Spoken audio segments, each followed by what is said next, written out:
Oh, the audio's on. Well, that's embarrassing.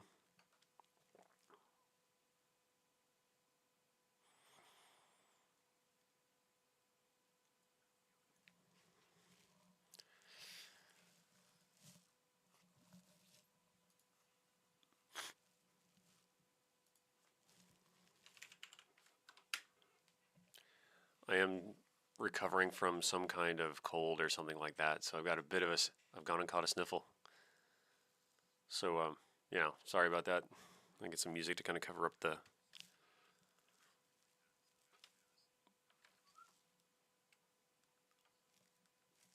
latent biological noises that might kind of gross you out. One second, let's get some tunes going.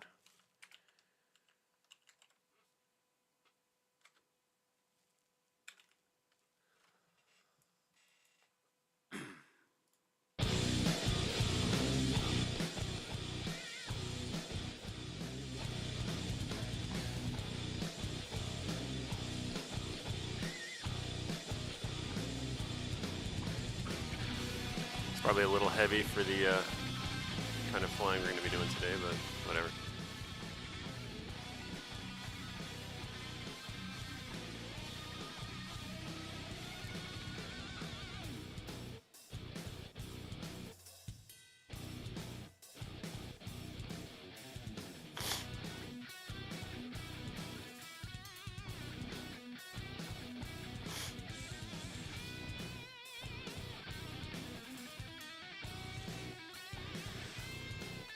Yeah, so the general idea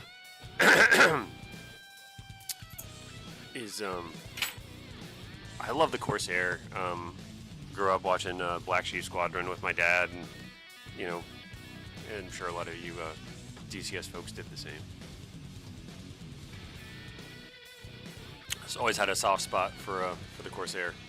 Dad built a model of one for me. It's still probably hanging in my old bedroom at Mom's house. If it hasn't fallen from the ceiling yet.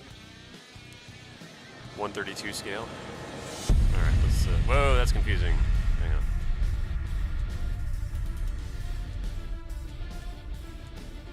on. Okay. There we go. Alright, so let's switch over to DCS so you can see what I'm actually doing. Oh, boom! There we go. There's the old bird. Right, so I'm really starting to appreciate, the more I learn about the Corsair, the more I start to appreciate just how, so when we see it, we see like an old classic, right?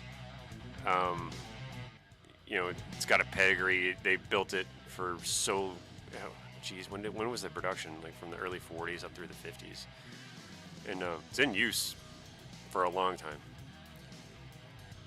So we're just gonna do some, carrier start, carrier landing, have some fun. So I've been I'm still drinking my coffee, self-medicating the ADD, so just bear with me while that takes its time, cooks in. The Corsair is like the weirdest mix of technologies from the time you could probably imagine. Like, it looks like a classic because it is, but like that's with hindsight. So like back then it was just like freaking bonkers. So before I start flying, I kind of want to do a little walk around, kind of show you what I'm talking about. But you don't have to take my word for it. The best thing to do would be to go to Greg's Airplanes and Automobiles and watch his video. He'll explain everything I'm about to in much more detail with more cred than I could ever muster. One thing though that I got to do, and this was super cool, I'm grateful for it, is there's a museum in Santa Teresa, New Mexico called War Eagles Air Museum. And they have a beautiful Corsair there. So much else they have. It's just, you know, this music's kind of, I need something a little more ambient. Give me a second here.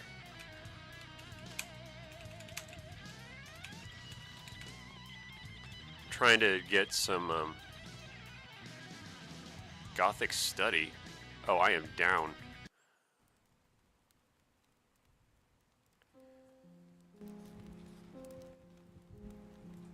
Oh yeah, I'm here for this.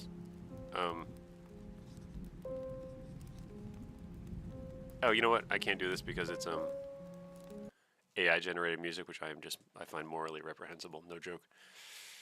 Ambient music audio library. How do you find music that isn't shit that's free on YouTube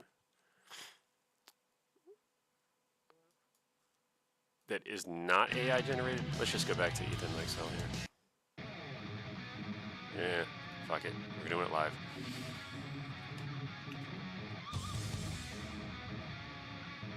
Yep. Trying to get the levels right here. Bear with me. Sorry, it's been like months since I streamed. My settings are all whack.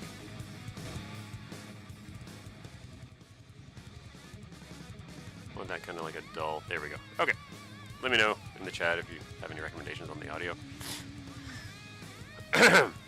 Right, so the Corsair is friggin' bonkers. Pilots, man your planes. Pilots, man your planes.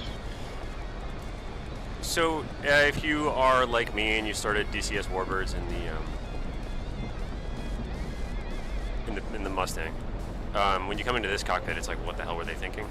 So this was built. One thing you have to remember is, one, they fixed this with later editions of the Corsair. Right?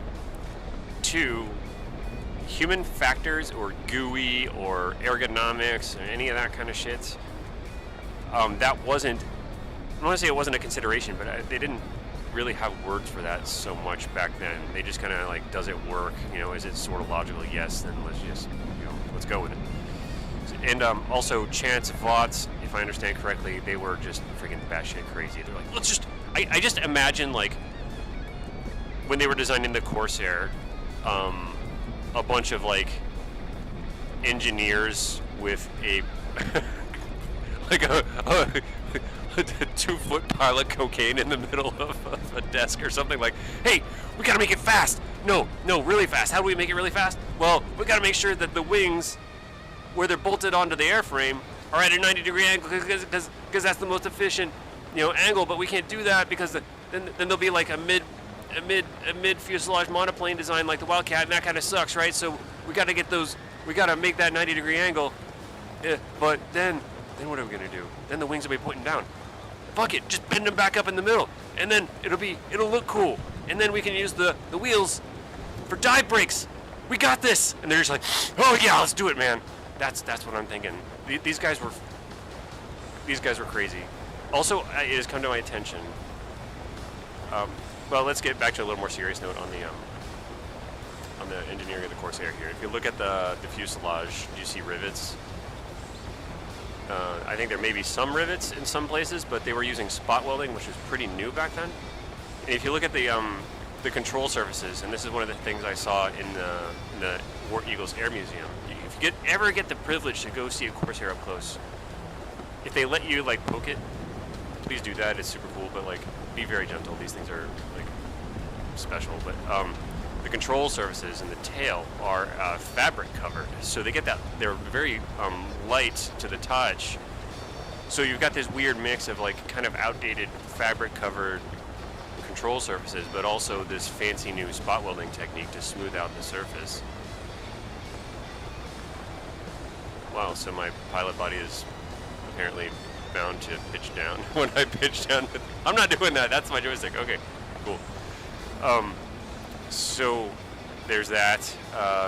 They just did all kinds of crazy shit, and I would like to address the gull wing design because misconception about the propeller. Like, oh, the propeller was so big that they had to angle it down so that the landing gear would be too long. But that's a common misperception, which Greg gets to in his video on this. Because if you think about the Hellcats and the P-47 had the same engine with the same diameter propeller roughly, and they did not have gull wings, right? So why did they do this? Well, they needed shorter landing gear to help with, I don't know, the Hellcat has longer landing gear, it's just fine.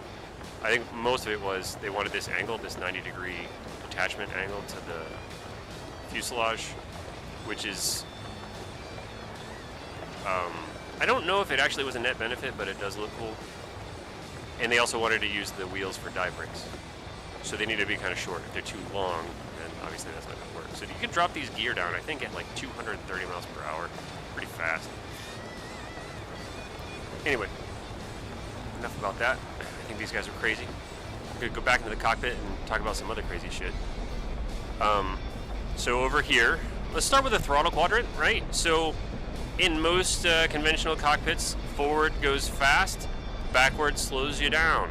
Like the throttle, most speed brakes have the thing where if you push forward on the switch, it retracts the brakes, and you pull back on the switch, it extends the brakes to make you go slow. Forward is fast, back is slow.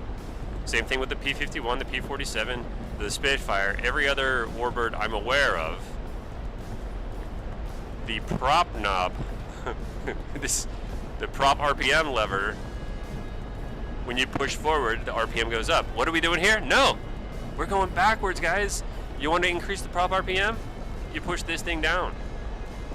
Thankfully for us in DCS, we can bind this however we want. And yes, on my throttle quadrant, I have this to where I'm pushing forward with my personal meat hand forward, and this thing goes down because that's just, I'm not going to unlearn forward is fast, back is slow. I'm too stupid for that. So bind it how you like it. Same thing with this. So we've got this. This is fast. Down is fast. It doesn't make any damn sense to me. The mixture control is forward is more, backward is less. The throttle is forward is more, back is less. The supercharger is friggin' fast backwards too. So backward is fast, backward is high stage, forward is slow the thing down. So going left to right, we've got backward is fast, forward is fast, backward is fast, forward is fast. And none of this makes any sense to me. I'm sure somebody somewhere on a lot of cocaine had some kind of rationale for this, but it ain't me. It's just crazy. I think it's just chance Vought. Those guys were nuts. Think of the aircraft, the famous ones that we know, the Corsair, the Corsair 2, the A7, which was not the second Corsair. They had a couple more before you, the one I'm sitting in right now. This Corsair was named after something else. I forgot which.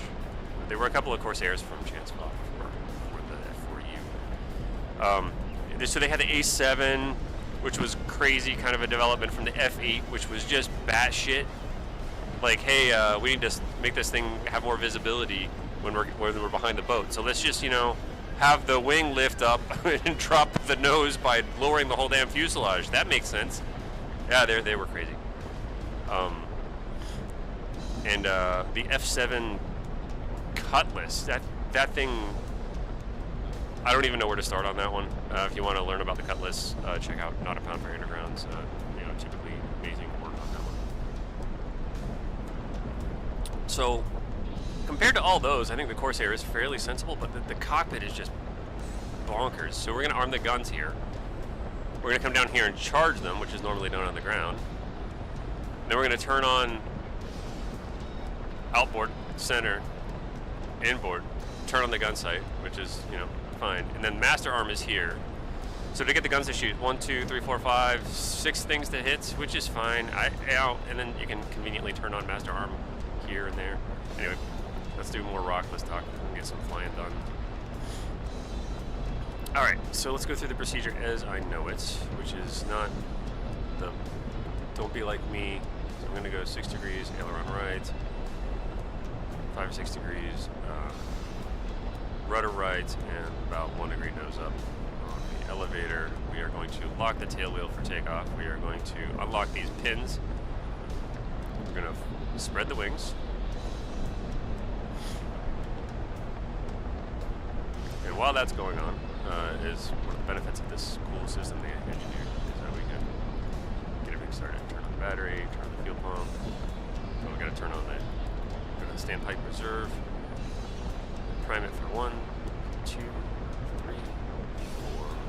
5, 6, 7, 8. That's good enough. And kind of like we do in the Mustang, we're going to hold the prop down, and once it catches, we're going to throw that to make sure into a bridge. Assuming we have the magnetos on. And we're going to lock the pin. Watch this little flap here. This little door shows us when start lockdown.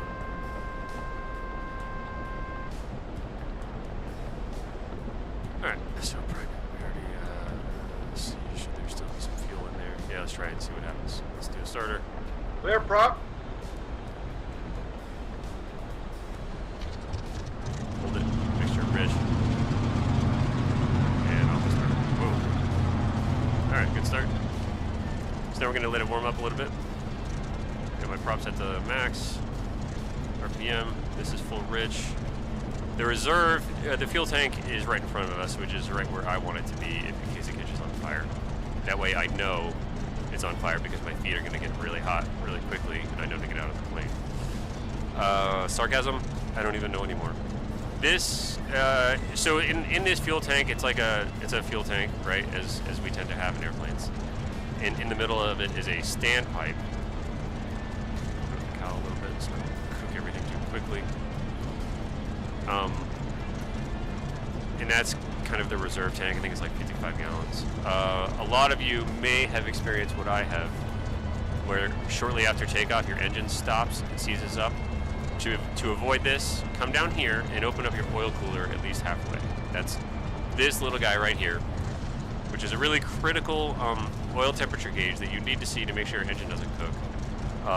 Very conveniently hidden behind the rocket box. I love it. I'm talking shit, I know, but like I do know they fixed it.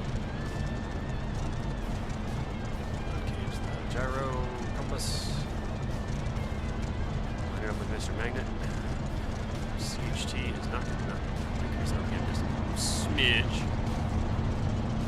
Warm up that engine, but not too much. Let's open up this intercooler. This is your cowl flaps lever. That cowl flap, it controls a CHT, cylinder head temperature, which is right here, and your oil temperature here. Drop the flaps down, say 20. Good enough. And now, so what I plan to do here is I'm going to take off. I'm going to turn left right away, get into a informal pattern. I'm just going to do try and hook, try and trap. Which I'm proud to say, the first time I tried it, I nailed it. It wasn't pretty, but I trapped. It's not really that hard. If you have some degree of precision control and low speed awareness, you can do it too. It's not that bad. If you fly the right kind of pattern. I'm not flying the correct one. If you watch Reflected's how to do this, he does it right. I'm doing it right enough, and I do want to talk about that because DCS, I would say, is some special shit, right? It's a study level sim, so why not take full advantage of that capacity we have, right? I'm all in for that. The issue is we have to kind of also balance the real life demands on our time and our energy and all that other stuff. So as much as I would love to get it right all the time and follow proper procedure and really practice enough to get good stick and rudder skills enough to do proper procedures and get 3 wires all the time and then do case 1s, case 3s and all that by the book, able to hit the numbers every time. I don't really, like a lot of you guys probably don't have all the time in the world to be doing that kind of stuff. You've seen my streaming and video posting history reflects that, right? I don't do this as much as I used to. As much as I'd love to, I just can't find the time. I got other shit to do. So, I would love to be able to do it right. I'm always trying to do that. I'm adding more and more procedures, more little checks, and all that other stuff as I go. But here, let's. I'm just gonna take a look.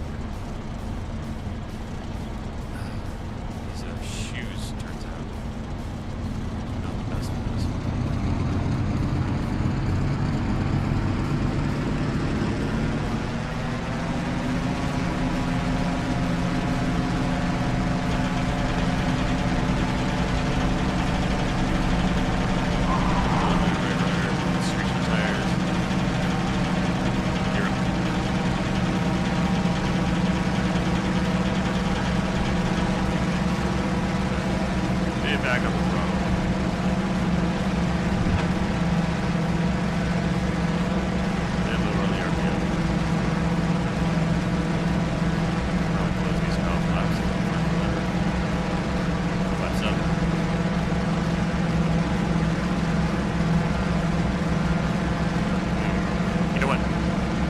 shoes are messing me up, I'm just gonna kick them off.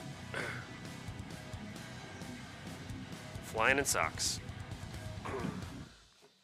That's much better. Oh yeah, much better. Okay.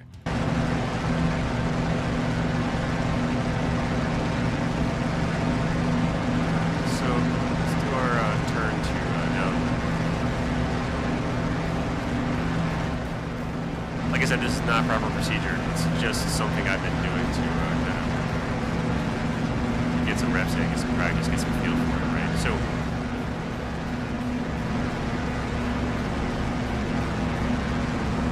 Let's say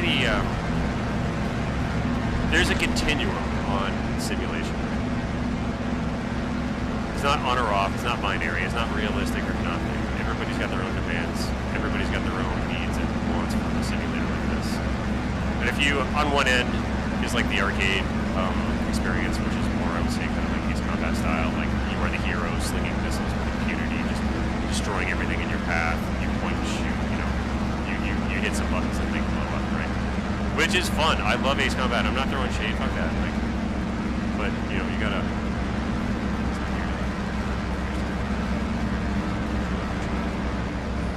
Talking now.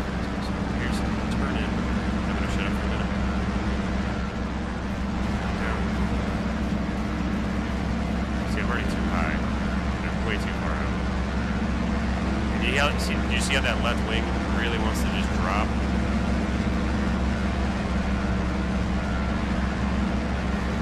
Really got to stay on that right aileron.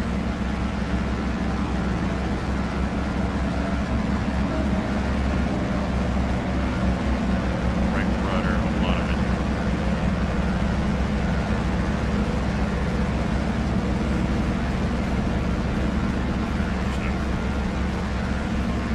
Too high.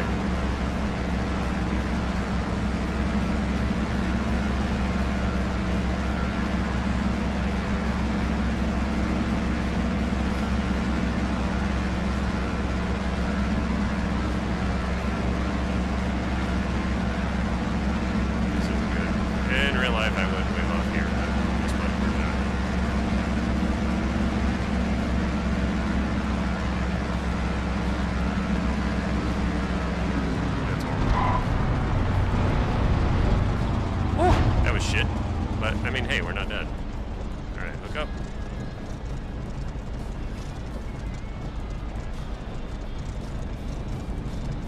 Okay. The cool thing about this is it's not like on the super carrier where you have to like get off the, you know, get out of the way and then move up to the catapult or whatever. You want to do some, you want to keep going? You just put on the brakes, rub the flaps a little bit. Oh, you know what I didn't do? I didn't unlock that. Didn't unlock the tail. Yeah, anyway, you just put the throttle forward. My temps doing okay.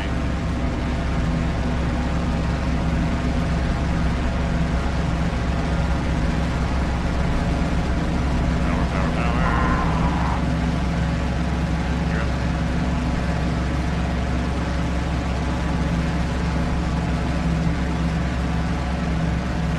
Hey, what's up, man? How's it going?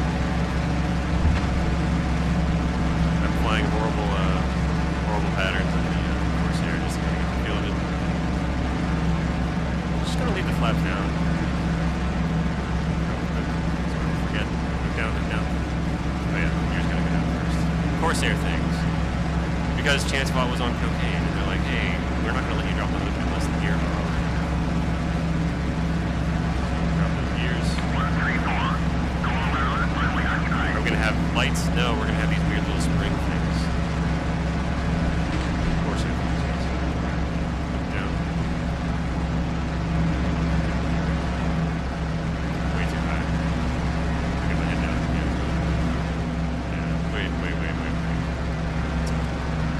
Too high, too far out. Wave off, wafting. Means I should have waved off. Went on, fouled, deck, in contempt.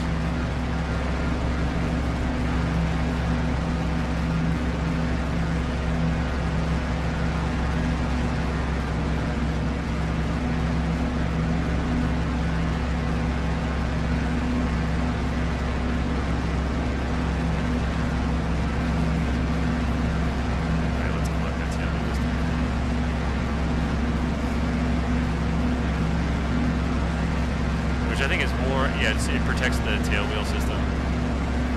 Keeps you from messing up the deck. People gotta use it. This is not a proper pattern. Don't do what I do. But I want to get back more to like the simulation versus the continuum of simulation. I'm not drinking, I promise. There's not yet. Maybe that's my problem. After this, I may go grab a glass of wine. I know it's early, but screw it. It's my day off.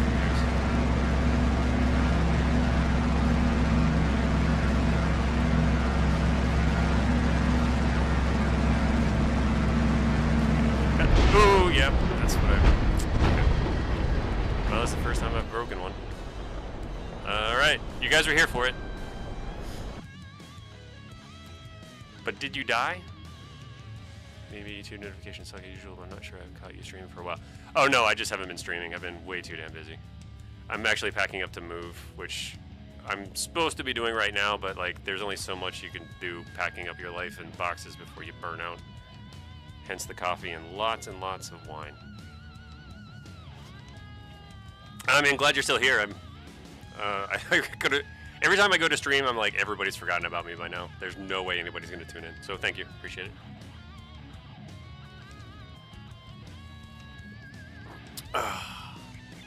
And also, I noticed my flying sucks worse when I know people are gonna watch. It's performance anxiety. It happens to a lot of dudes. Pilots, man your planes. At least that's my excuse. Not that I was all ever that great anyway, but alright, let's see here. That open a bit. Back on. Open this guy up. Battery on. Yep. Open this little guy.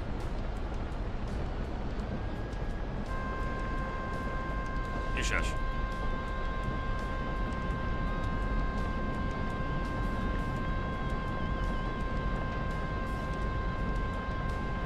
Maybe we have to start the engine for that. It probably needs hydraulic power. Okay. Which you can generate with this. If you have a strong left hand like me. Why? No reason at all. Yeah, I'm not moving until you're rearranging the house. Okay, so yeah.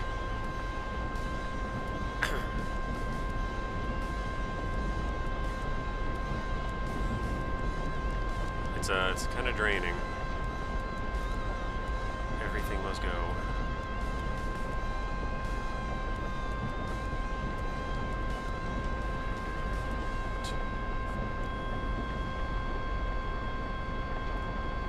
Clear prop. Yeah, it figures if I was going to break a Corsair, it would be on a live stream.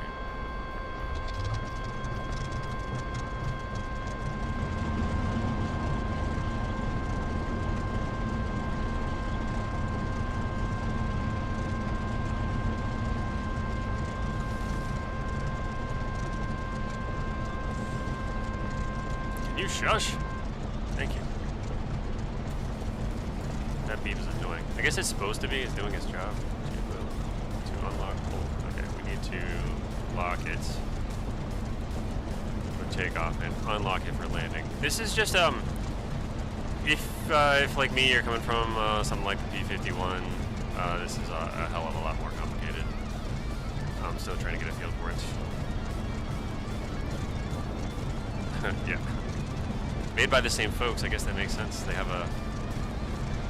They are picking some quirky birds to replicate Mag 3, I gotta say.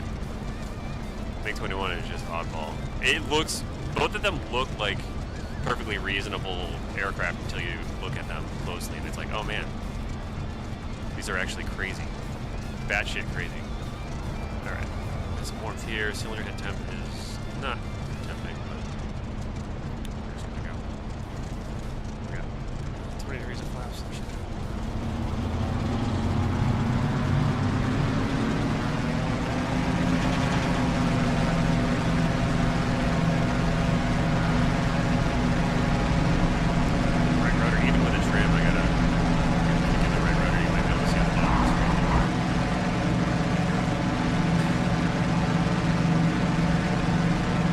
Got this kind of panic mode, having to raise my gear like, right after my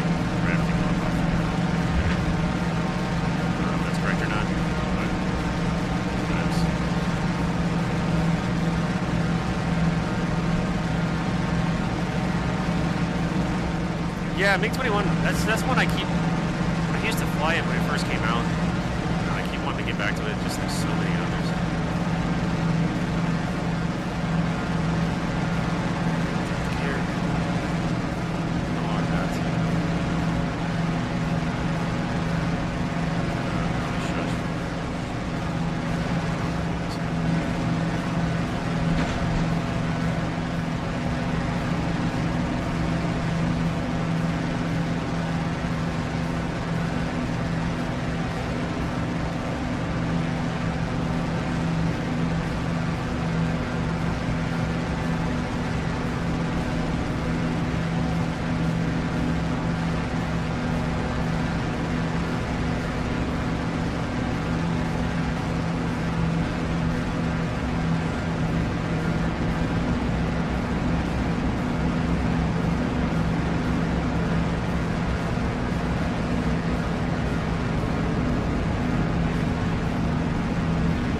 I hit that streaming button, I swear.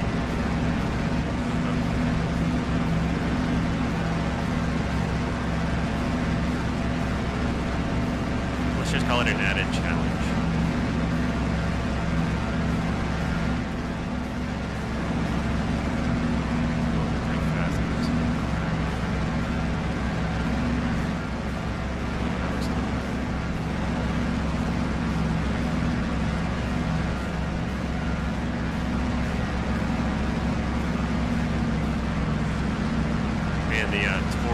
Any little adjustment on it, you can really feel that.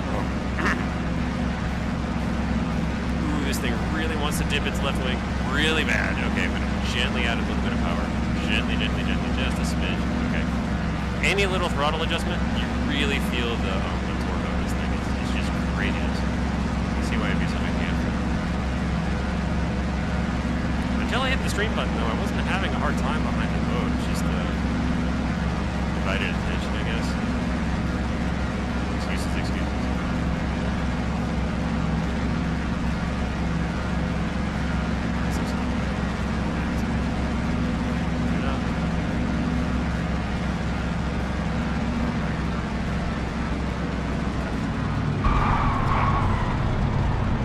That's better. At least I think it's better.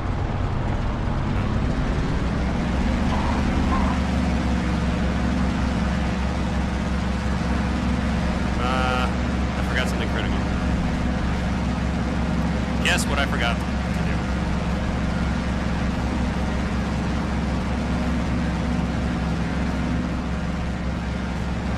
Speaking of divided attention.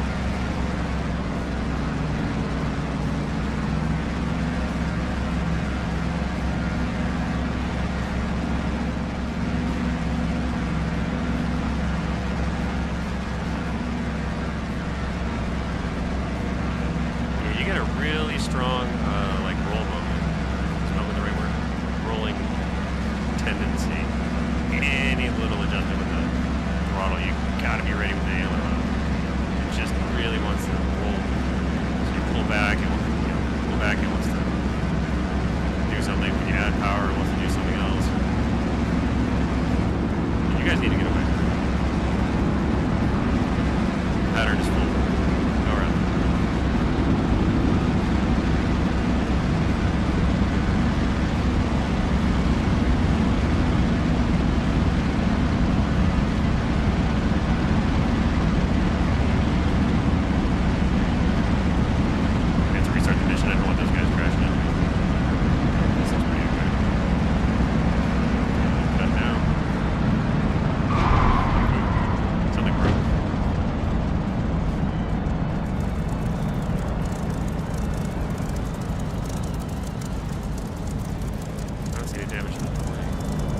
That was rough. That was too high when I cut.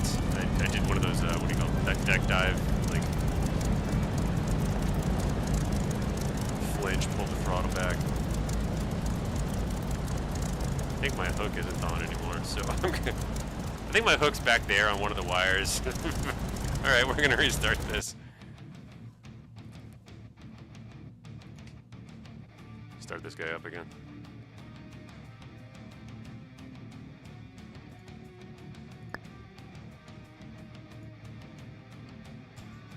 Just get a new plane and a new boat, because I'm afraid of what damage I may have caused. Anyway, guys, thanks for showing up. Appreciate it. I'm consistently inconsistent on streaming and posting videos and stuff. I think the last one I did was my dihydrogen oxide video about chemtrails. That's right.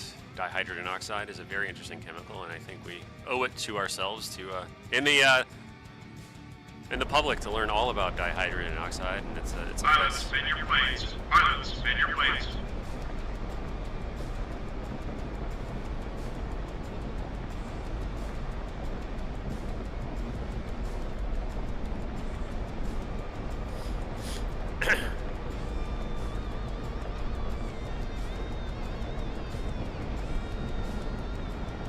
Yeah, they're putting it in the drinking water. They're putting it in the ground. You know what? If you look out here, you're in the ocean, the simulated ocean. You know, whatever ocean this is that's being simulated, I think it's the Black Sea. It's actually just disgustingly just full of dihydrogen oxide. That's how prevalent that shit is. It's been going on for a long time. They don't want you to know.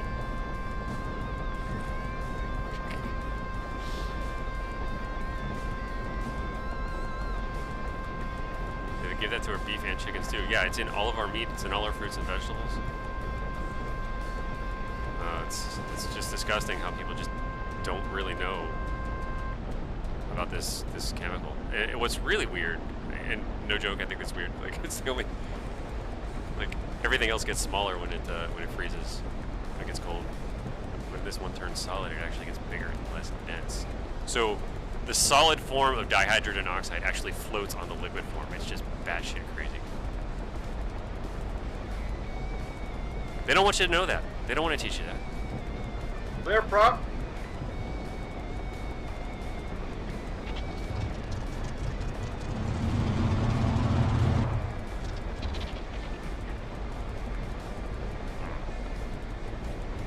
What did I do wrong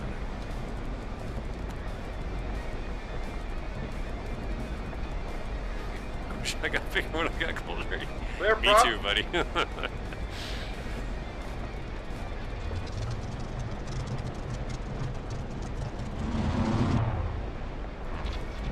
priming this enough. What do I got going on here?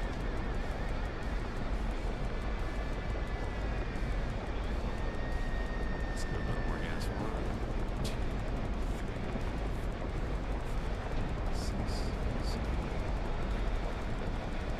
Clear prop.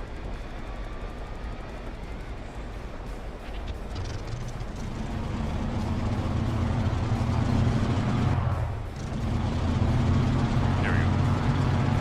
Good start. Okay, put up those cow flaps so I don't burn the engine out right away.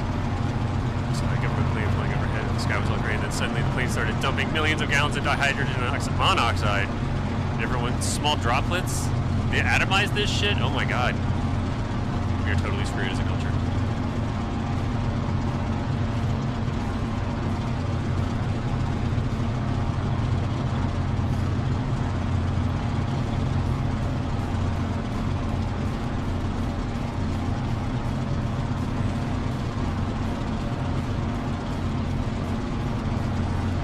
Yeah, they're giving it to our kids at school. When you go to theme parks, like, here's the thing. You go to a theme park, you go to Disney, you think you're safe or whatever, but like, when you go to those water fountains, what do you think is coming through those pipes, man? That's how they get you.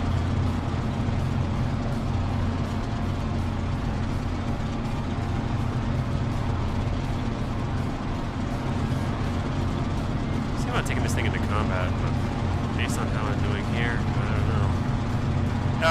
The flight model, I want to talk about that because it's pretty damn interesting. It's not what I expected. I thought more like a heavy, you know, sluggish kind of P-47 situation, but it's really not. I think it's these giant wings, lots of lift, pretty twitchy. And if you look at the control surfaces back here, this giant freaking rudder makes the thing super twitchy. Big ailerons, big elevator here on the stabs. So it's twitchier than you might think. Actually, just so you see where my controls are.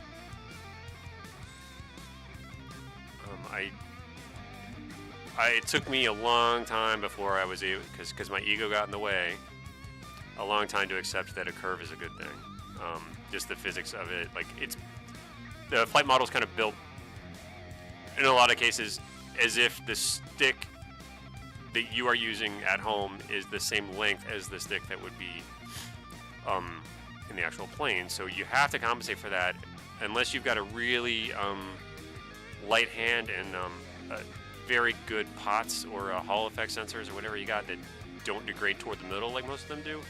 You really should put in a curve. So mine's at 20 on the pitch and roll, and I think the rudder, I think I did the same. 25, yeah. Otherwise, that giant rudder just bites. You tap that thing, and the whole plane kicks sideways, and it gets weird. They claim it's water, but really? Yeah, I mean, who knows? I mean, what are we going to do? Listen to Mr. Scientist about all these things? I don't think so. These so-called experts in their research and data, and, you know, generations and generations of findings that have been corroborated by further generations. Only just means there's a conspiracy to cover up the actual truth, right? They're just making shit up for funding and all that. You know, scientists are such assholes. We're all gonna die. It's gonna be awesome.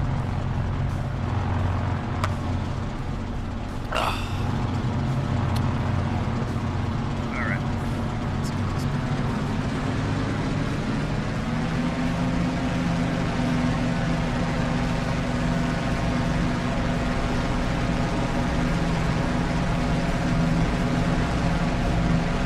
I think we're just gonna leave the gear down this time. All right. Right after takeoff. Unlock the tail hook so we don't forget on the way back. Get back just a smidge.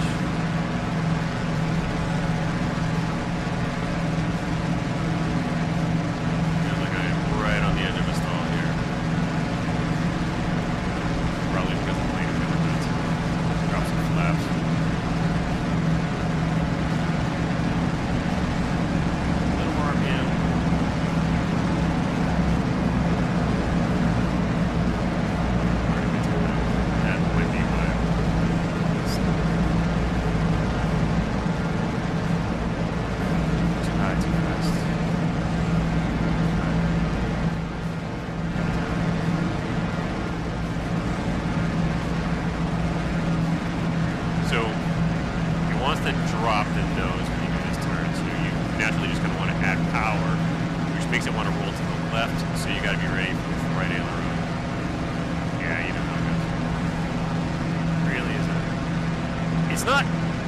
It's not some death trap or anything like that. It's just, you gotta know. Let's see.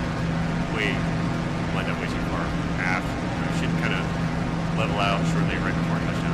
Flying this big loosey-goosey, you know, maybe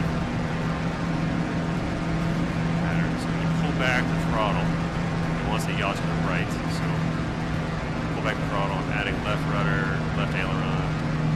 Easing off on that. A little bit of power to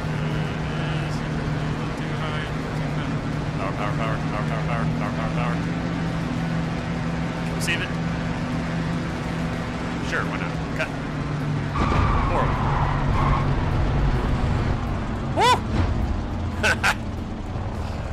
Woo! Okay. Trap's a trap. That was horrible. What wire was that? The 10? And actually, I don't think I have enough room to take off. So let's recycle. Plane on boat, exactly. And it didn't break. Oh, you know what I did a couple days ago? I got some footage of this.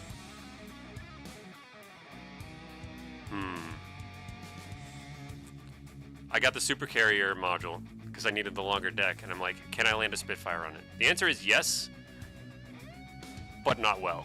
Kind of like Toonsis. Like, yes, you can do it, but... But, I was trying to see, what it was like to try and land something like the Seafire on a boat, and it's like, oh my god. You see why there were so many write-offs. Like, it's hard to land a Spitfire on land. So, you know, naturally. Pilots, man your planes. Pilots, man your planes.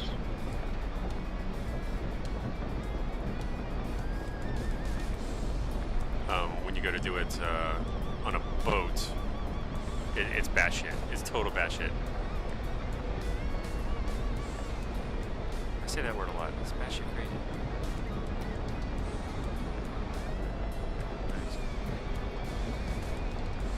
Yeah, I don't know if you guys want to see me trying to land a Spitfire on the Super Carrier. I can give that a go. Clear, prop.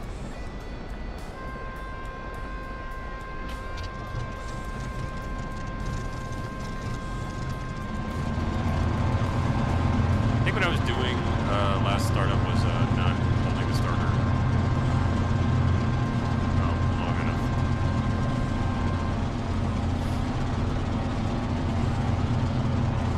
A lot of the crashes in this bird are because once the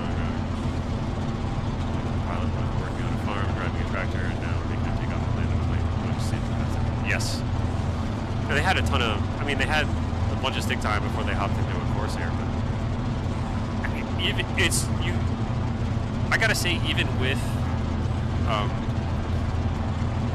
years of say conditioning, I'm not gonna say natural instincts, but like I gotta think it's a shameful amount of simulator time. Right? Like a lot of this is pretty, catch you by surprise. I won't say it's counterintuitive. It's just you gotta. We have the benefit of the history of knowing about the Corsair. They were trying to figure out how this thing works.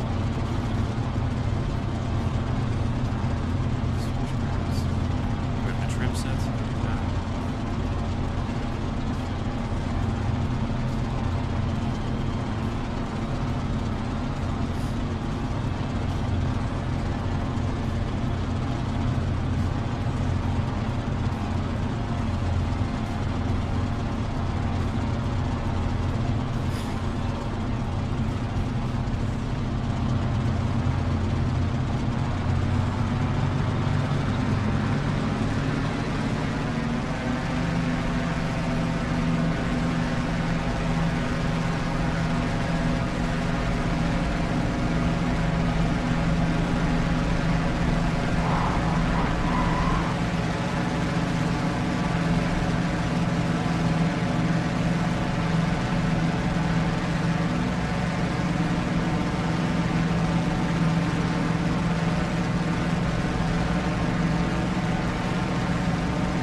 fighter. Got a SIG.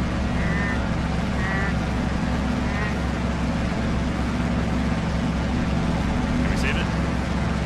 Not the landing, I mean the plane. I'm at full power now almost. No. Well, that's not very good.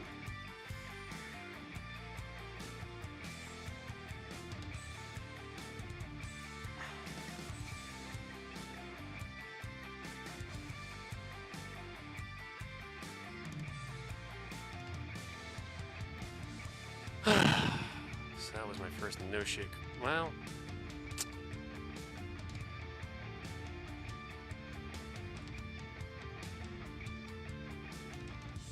canopy broken, jump scare.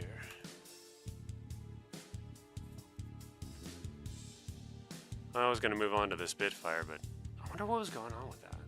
So I had flaps gear down, prop RPM was full, and I was adding power, and like nothing was happening. Moving for work. No, just moving to move. How to put this? Yeah, that's all I'm gonna say about it. Pilots, man your planes. Pilots, man your planes.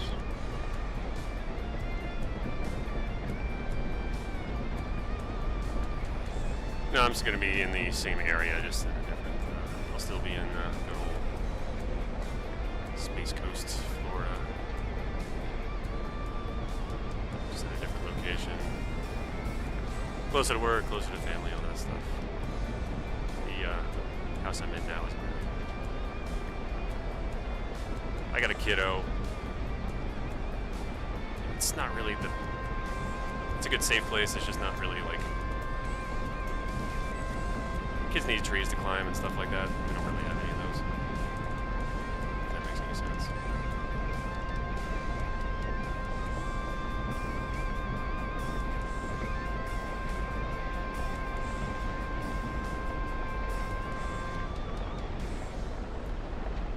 Yeah. Family demands, that kind of stuff. Clear prop.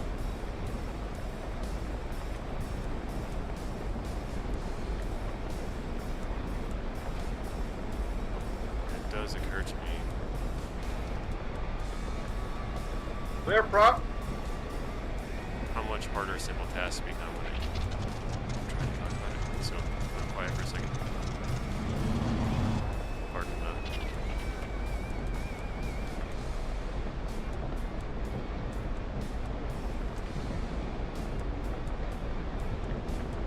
Clear prop.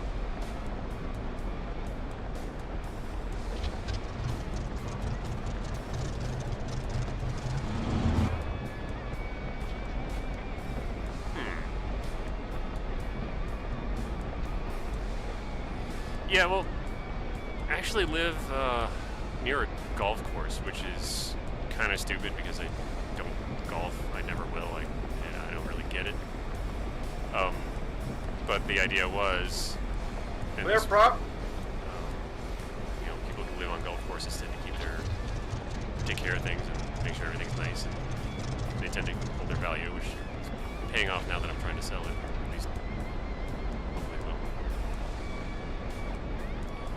Alright, I'm going to shush for just 1 second to figure out what's going on with this motor here.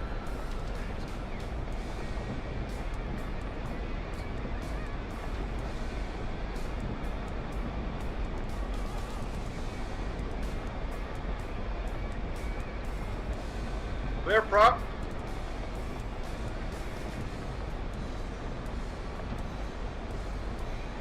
Did I break my plane?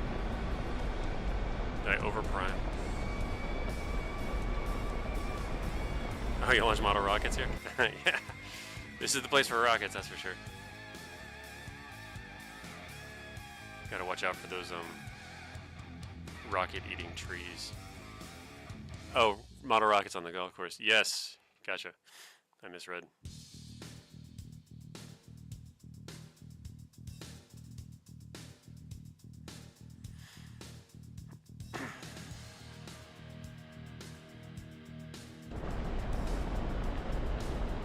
Pilots, man your planes. Pilots, man your planes.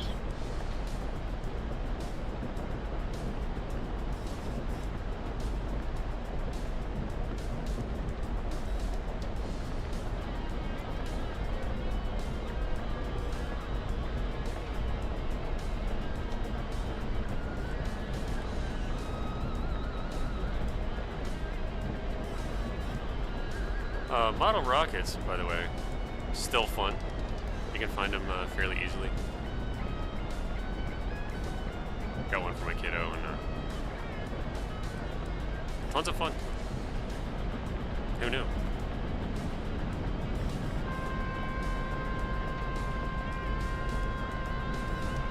Clear prop.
Watching wants to know how I crashed. I'm curious to know what that was.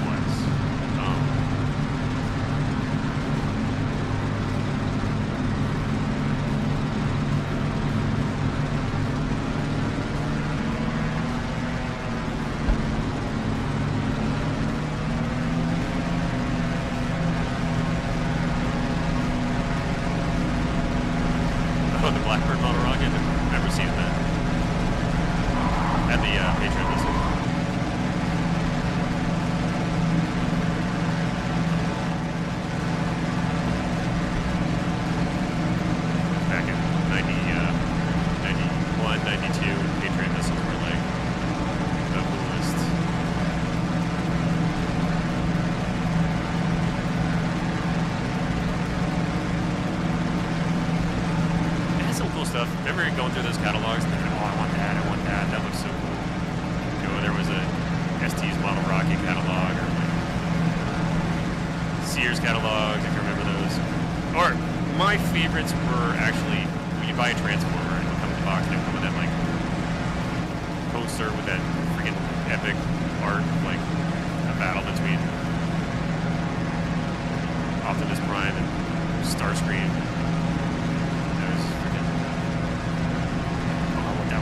I'll never have all these, which is true. But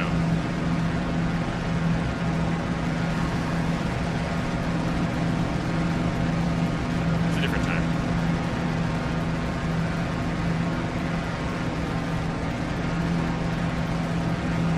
Shut up.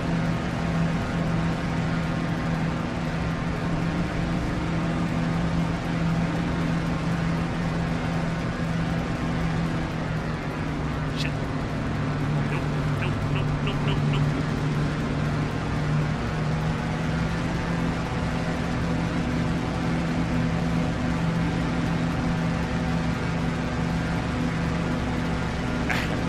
Flight at Mach 3? Actually, yeah, I think that...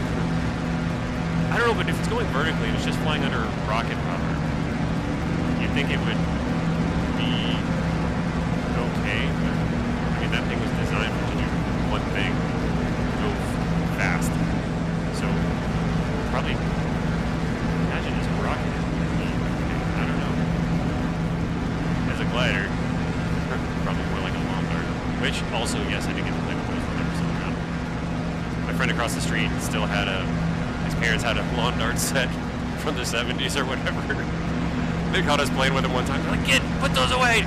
Don't be throwing those! I'm like, what are they? They're like, don't! They can kill you! I'm like, well, I think they threw them away shortly after that, but yes, I actually have some hands-on time with lawn darts, like the real ones that would kill people.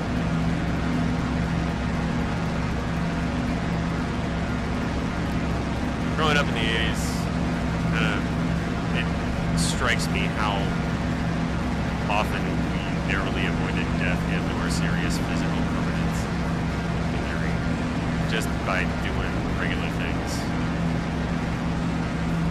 times are safer now, which, you know, is a good thing.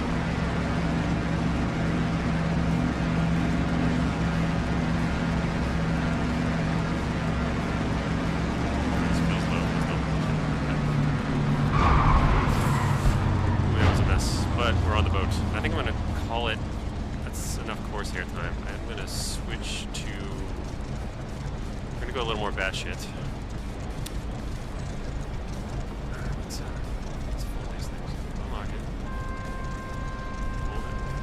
Oh, I forgot to unlock the tail. Oops. That might be part of why it looked kind of rough on the way down.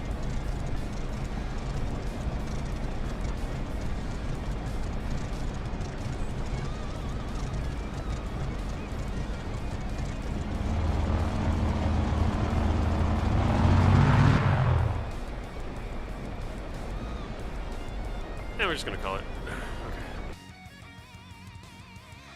Excavate, they will find modern darts and theorization. Yeah.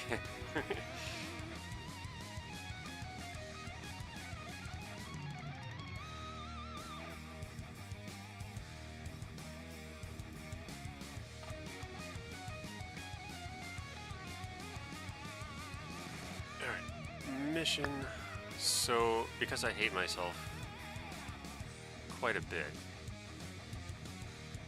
we're going to go to the mission editor, and we are going to find my Spitfire Supercarrier mission. Because this this naval fighter with a tailhook designed to be flown by carriers, designed to be flown onto carriers, and I've got what, an 80% landing rate on that. Wasn't quite enough. I'm going to take this thing, which really definitely had no business landing on a carrier, and this isn't even the naval version of it, and we're going to try and land that. God help me. I'm going to break so many of these things. Here we go. Wow, branding, thank you. Yeah, I have this, every time I hear this, I'm like, oh yeah, that's kind of the song I have in my opening. Yeah, cool. Yeah, so this guy, the guitarist, Ethan Meixell, let me tab over so I can spell it. M-E-I-X-S-E-L-L. Dude's awesome. If I was half that good of a guitarist. Wait, where am I? I'd be pretty happy with that. Alright. Let's reload this mission, because I think I may have accidentally deleted player. Shit. Crap. Alright, well I've gone and ruined it. Okay, we can fix this. Spitfire. Rachia. At a turning point. Right here. Starting at 300 feet at... Let's go with 160 knots. Spitfire, player. We're gonna lower our fuel load a bit, and we're gonna change the paint, and we're gonna save it.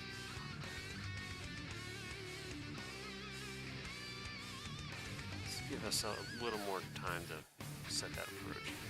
Yeah, so this is actually a modified version of the Tomcat Case 1 mission. So on the Tomcat 1, there's a bunch of Hornets parked right here along this catapult, which I deleted because you can't land on the angled deck, you need a little more space. So the only way to land, maybe, is to go straight, and you're going to need the entire length of this carrier. So I took off those Hornets, and we're just going to, we're going to do that thing. Yes, to save your changes. Alright. This is gonna suck. I'm gonna break so many planes. So my best landings with this plane on the carrier have included no fewer than 2 bounces. Although once I planted the plane on the deck, Enfield 1 on station at Balls 244 450. F4 down.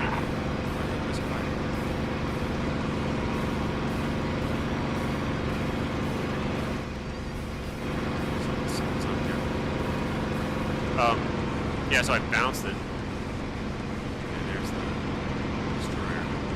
Oh, I think my altitude's just like too stupid high. Fix that easy.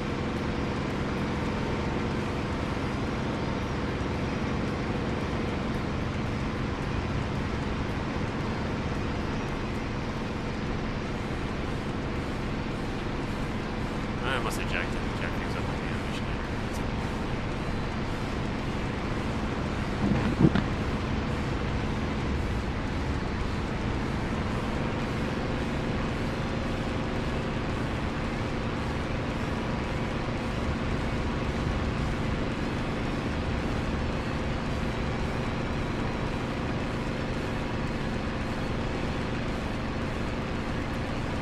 Alright, so I'm going to do a fake pass on the deck. We are definitely showing this as an example of what not to do. Ever.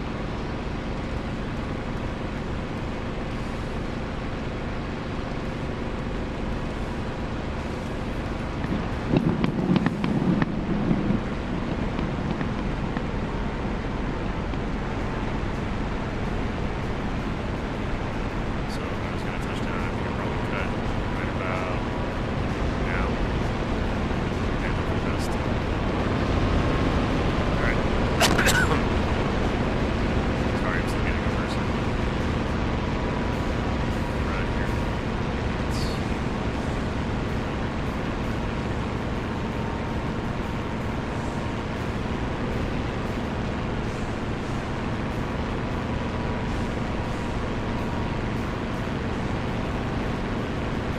Gears.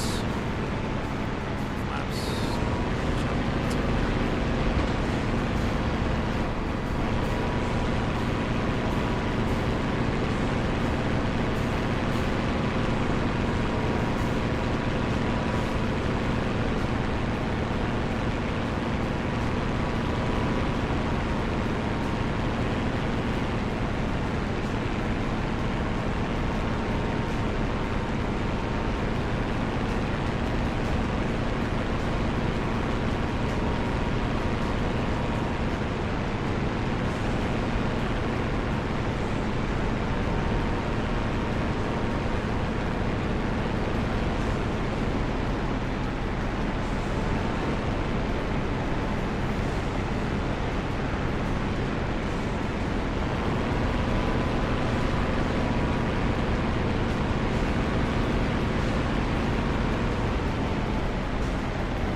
Well,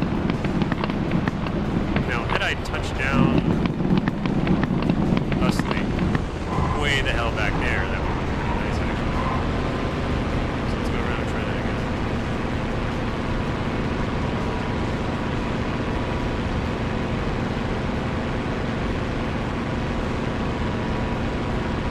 Attempts. Okay.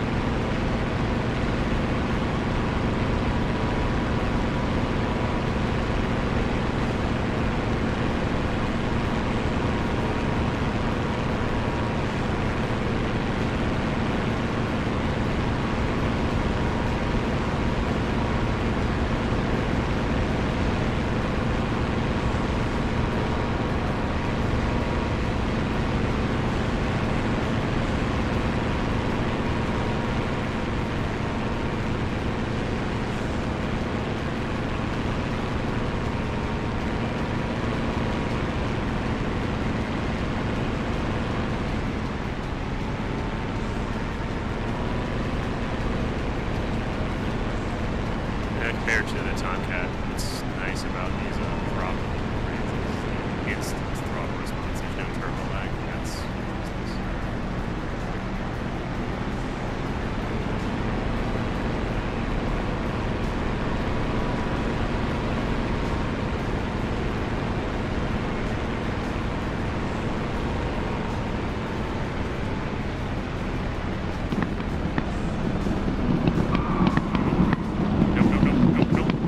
Nope. Well,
Spitfire doing Spitfire things. They just want to.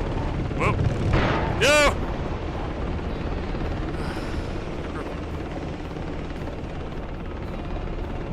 Well, what do you think? Give it another go?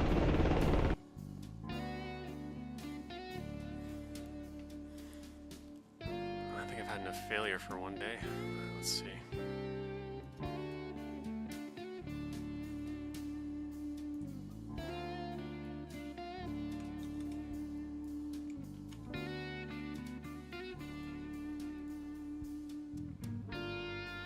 One more go.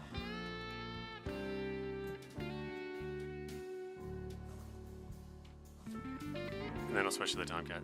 And then, gotta get back to work.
It's not gonna get any better than that.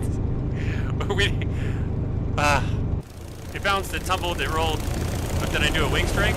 No, I did not. Did I break it? I did not. I'm gonna call that's good. I'm done. Yeah, okay, carrier qual on the Spitfire. Cool. Okay. That was worth the last try. Alright.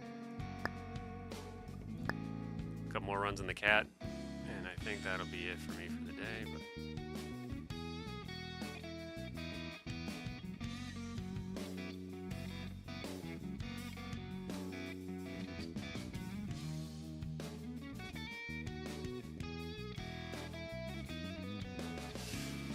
whew.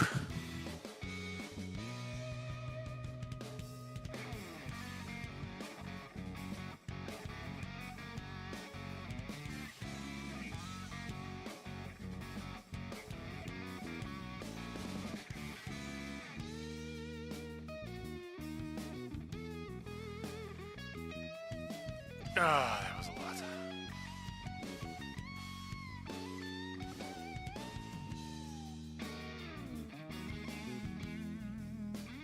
Well, it can be done. I imagine with a bit more practice than I'm willing or able to do.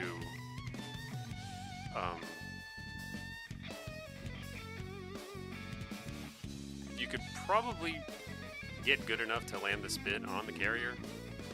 One could. I don't see me doing that.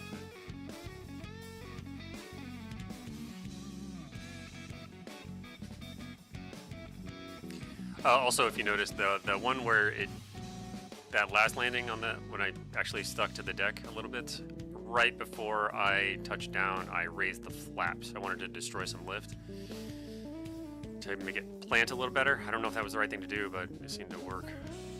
All right, here we go.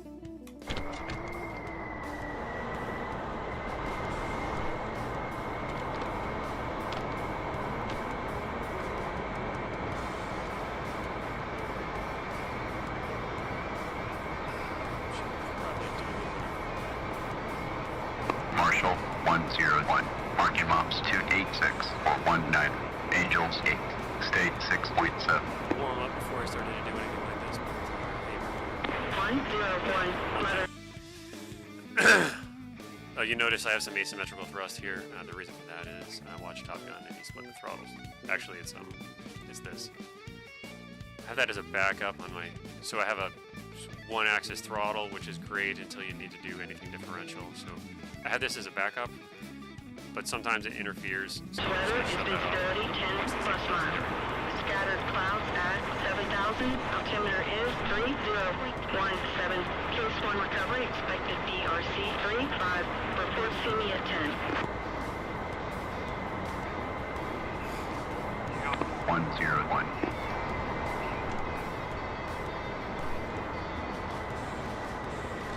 Way fast. Alright, so this one I've got some practice in. I tried to do it. I've been trying to get this one by the numbers.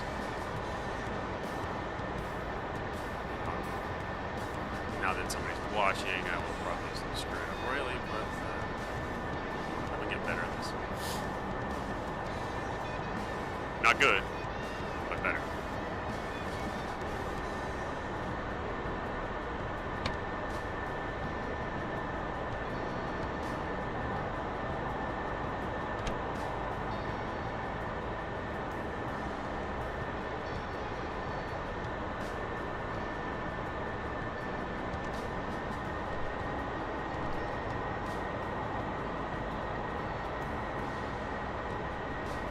Friendlies, F14, 12 o'clock, 7 miles.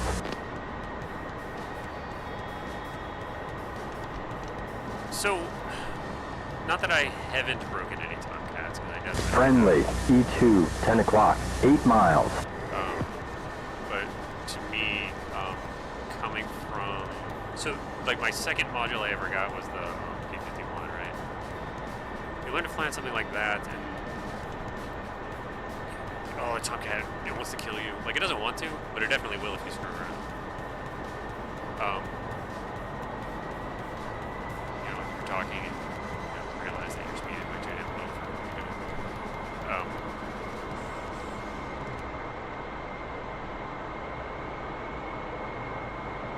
It's willing to kill you, but it's not like it's sitting here, like, with a knife at your throat, you know, wanting you to die. It's you know, the dangers Tower of it. 101, overhead Angels 1, 101, see you at 10. 101. Update state. Switch tower. 101, state 6.4.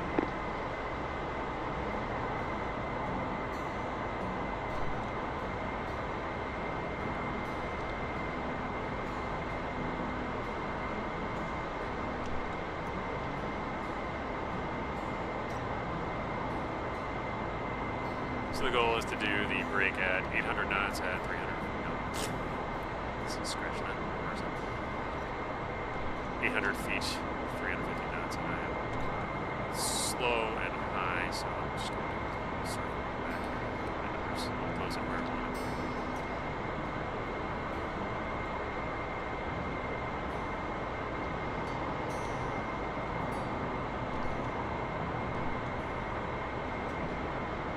Speed good. Altitude.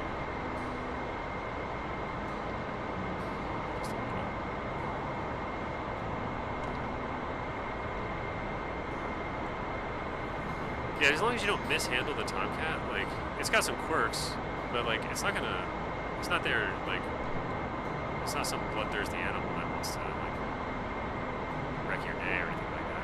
It's fairly comfortable, it's predictable. What I found is it's hard to fly precisely on numbers, especially, like, formation. I am just having a bitch of a time. I'm doing speed and angels, and that formation part, I just can't quite nail it, and I keep redoing it. What's this picture? Let's drop that hook. Oops, that was gear.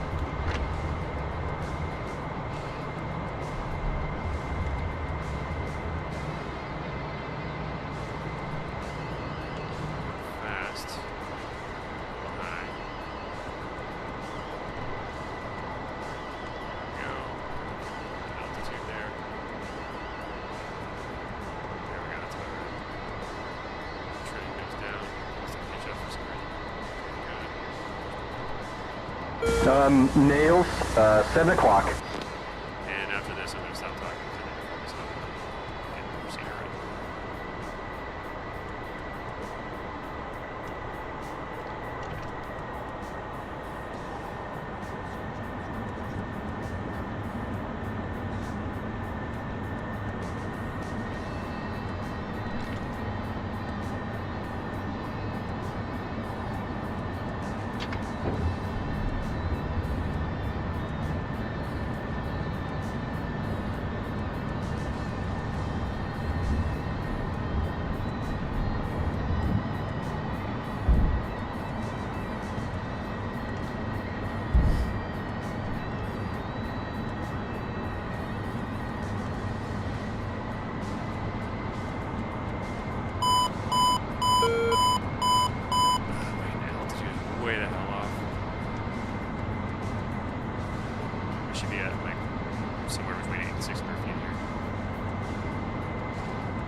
How did I end up way over here?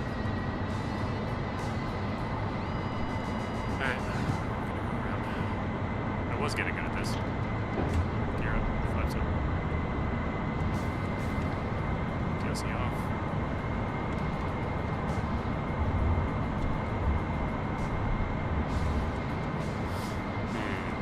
What did I do wrong there? 'Cause it felt pretty good until...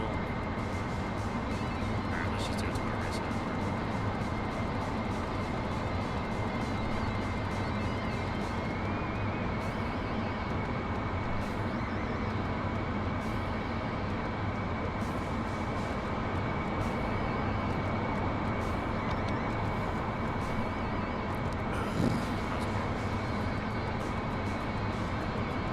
Why are my wings not spinning?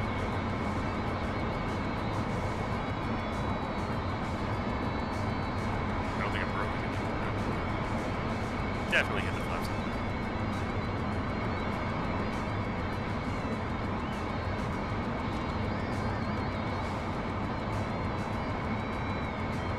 There we go. Okay, we're gonna do this all over again. Totally jacked it up. Yeah, so I turned out on final, and I was like way to the right of the boat. Like, what the hell? I don't think I messed it up that badly. Yeah, I was I lost a lot of altitude when I turned downwind, but I thought I had recovered. Caught it up long enough where it was still there.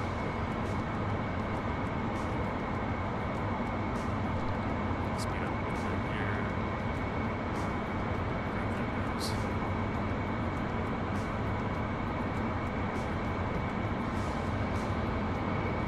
Yeah, that was pretty damn bad.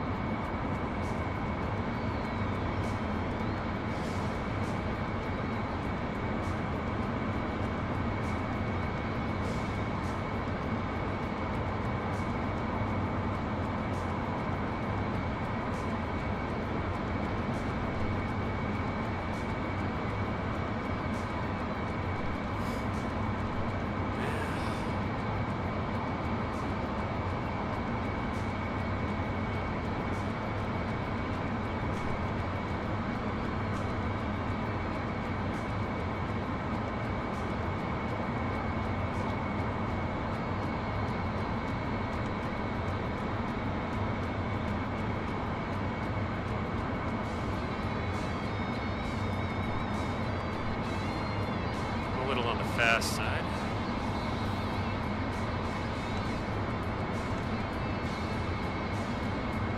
It's clear. A little high, a little fast.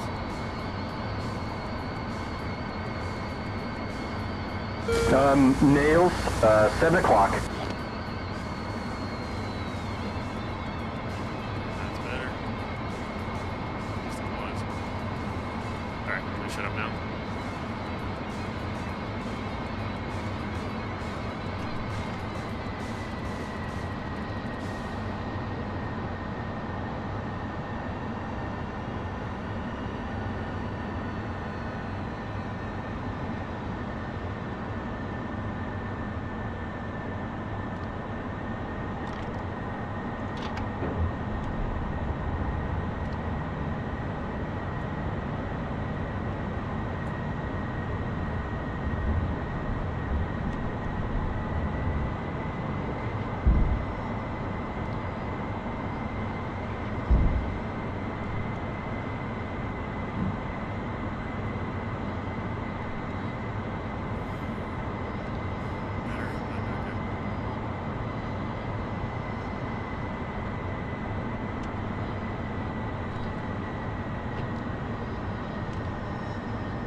Tomcat ball, 4.7. Roger ball.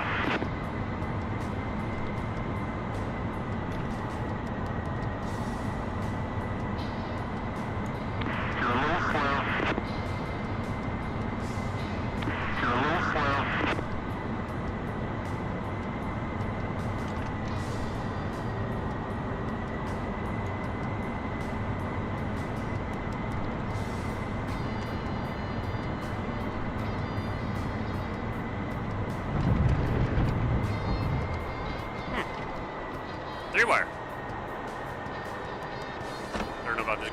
you know, I'll take it. CAG is going to be happy with that one. That was a 3-wire. Hell yeah, buddy.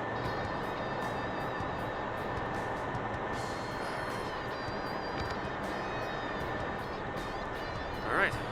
I don't think there's. It's not gonna be. It's not gonna get any better than that. So I think that's gonna be it for me for the day. I mean, it doesn't look good. It gets looking at that. Yeah. All right. So wings swept. Let's go park our jets and shut it down. Get a nice little send off, and that'll be it. Thanks for tuning in, everybody. Appreciate it. Always. Got a ton of stuff to do. Gotta catch up with some overdue business. As far as getting rid of the house. Fun time.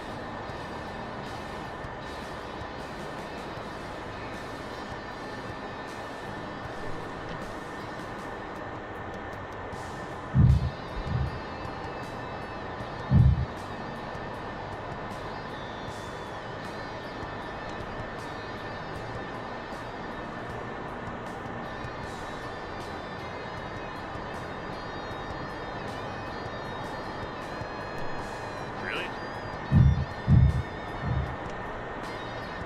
Okay.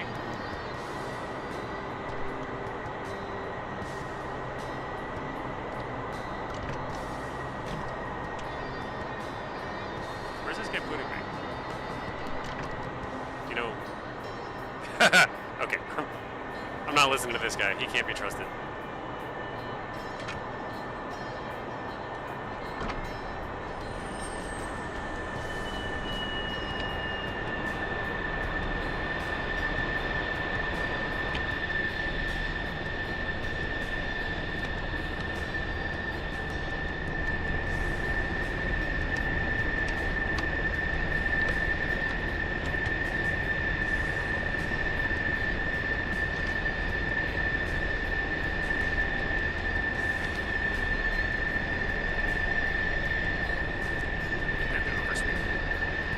There's some way to do it.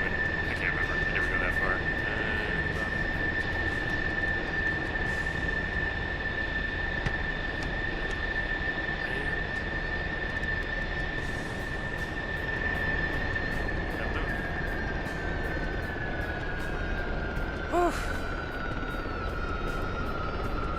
Yeah, no, thank you. Thanks. Yeah, no. I'm gonna go pack some boxes now. Thanks for watching, guys. I'll catch you later. Thanks for watching the stream. It's not horribly thrilling. I was planned on talking about a bunch of stuff I never really got to. But I want to talk more about the Corsair and just how weird it is. Maybe I'll do a video on that. I'd love to. I don't know if I have the time. Probably not. But just pretend like it's a really cool video. Thanks for watching. Later, duders.